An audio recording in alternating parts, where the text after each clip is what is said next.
Let's dive right into this explainer and look at how digital twins are absolutely transforming high-stakes maintenance. If you're operating a pharmaceutical, biotech, or semiconductor cleanroom, you already know your margins for error, well, they aren't measured in inches or days. We're talking particles per cubic meter and pascals of pressure differential.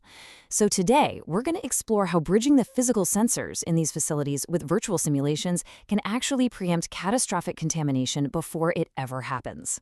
Just look at this number, $1 to $2 million.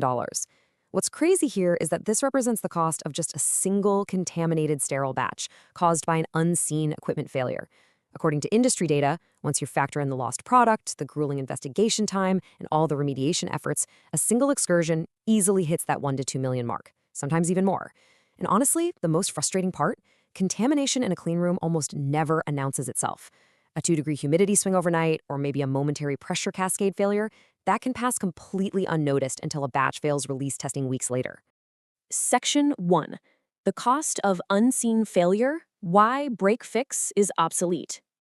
You see, relying on a repair call basically means the damage and the contamination has already happened. From a maintenance engineering view, a hydraulic valve in an aseptic filling line doesn't just fail all at once out of nowhere. It fails in tiny microns of clearance, in fractions of a degree of seal fatigue, in pressure oscillations way too small for a technician's ear to catch on a routine walkthrough. If you're waiting for a fault to get loud enough to trigger a hard stoppage or an alarm limit, well, you've already lost the sterile boundary that your entire process depends on.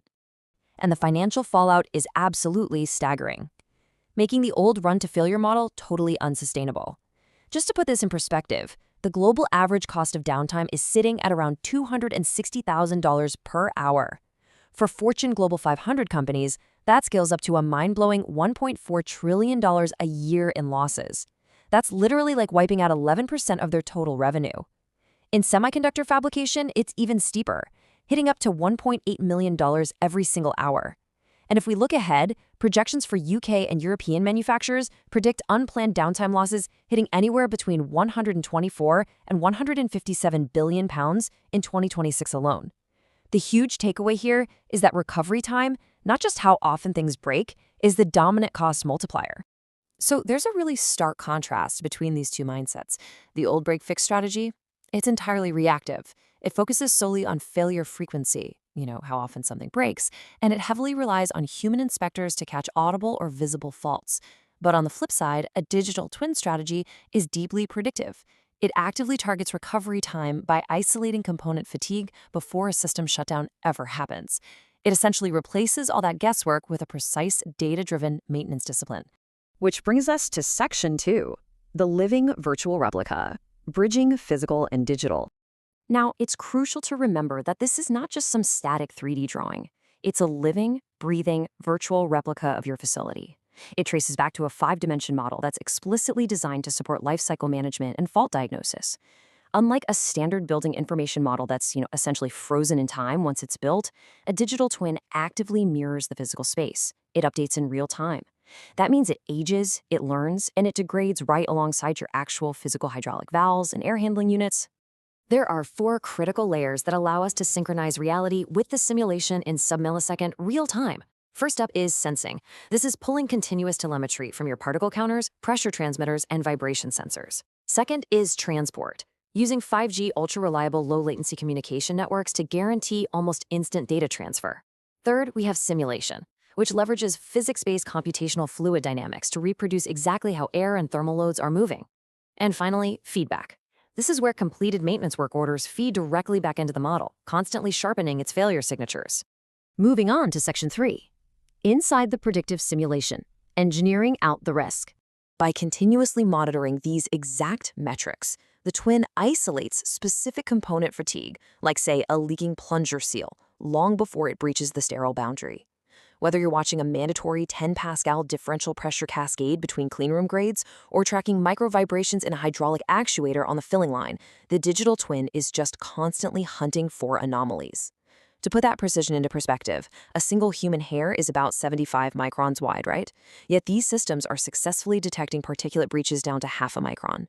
It takes this extremely precise raw telemetry and pushes it through machine learning models to detect the absolute earliest indicators of wear and tear. Just imagine knowing a critical actuator is going to fail a full week before it actually happens. I mean, that is the true power of AI-driven fault isolation. Industrial deployments of digital twins have consistently shown the ability to predict hydraulic pump failures 5 to 8 days in advance, with roughly 87% accuracy. When your maintenance engineering teams can see that a specific crankshaft bearing is wearing down days before it snaps, they can just schedule a part swap during a planned changeover. This level of precise fault isolation cuts unplanned downtime by a staggering 62%. It's an absolute game changer.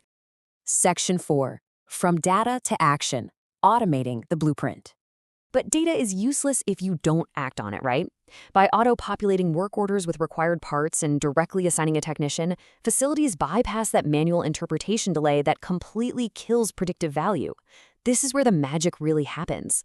If a humidity trend is forecasted to breach a validated range in 6 hours, the twin doesn't just send some vague alert to a dashboard. Once a failure probability crosses a threshold, typically around 75%, it automatically generates a structured maintenance work order right in your enterprise system. It assigns the tech, lists the exact parts, and sets the urgency. And the results? A really fascinating shift in human behavior. Systems with automated work orders see an 85% adoption rate by operators, compared to just 20 to 30% when technicians have to manually interpret alerts. Now, for the operations leadership tuning in, this one's for you. 3 to 6 months is your initial return on investment timeline, driven entirely by predictive maintenance savings. The business case here is rock solid. 92% of companies deploying this technology report a positive ROI, with initial payback often happening in just those 3 to 6 months. In one documented case study we reviewed, a facility completely paid back an €840,000 investment in just 11 months. And they did that simply through the operational efficiency gained by completely eliminating surprise downtime. And finally, Section 5. The autonomous, sterile future, self-healing cleanrooms. As one expert brilliantly put it, stress testing reframes catastrophic scenarios from something a facility hopes never happens into something it has already rehearsed, measured, and prepared a response for. Because you have this highly accurate virtual environment, you can pose those tough what-if questions directly to the model. What actually happens if a HEPA filter loses 15% of its throughput? Or what happens if an airlock is held open twice as long during a shift change? The digital twin lets you stress test your maintenance strategies and airflow rebalancing protocols virtually, refining your contamination control strategy without ever putting your real-world product at risk. So, with 6G high-reliability, low-latency standardization on the horizon, enabling truly autonomous closed-loop control, you have to ask yourself if your facility is prepared for the future.